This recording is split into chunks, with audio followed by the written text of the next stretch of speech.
Miaka 6 iliyopita nilikuwa mwanafunzi wa kwanza kujiunga na theschoolfund.org.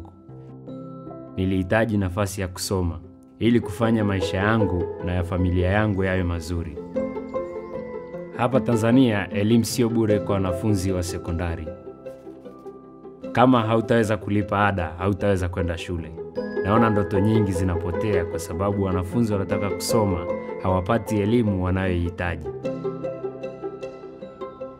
The School Fund ilinipa nafasi ya kwenda kusoma shule ya sekondari hapa katika mji wetu. Kusoma masomo niliyokuwa natamani kama vile hesabati, historia, Kiingereza na sayansi.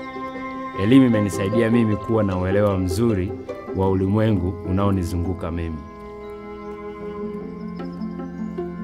Imenipa matumaini makubwa kuhusiana na maisha yangu ya baadaye. Nilikuwa mwanafunzi wa kwanza kumaliza elimu ya sekondari katika familia yangu.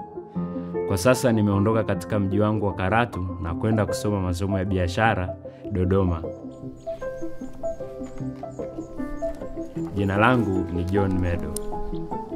Ninapata elimu ambayo kila siku nilikuwa ninahitaji.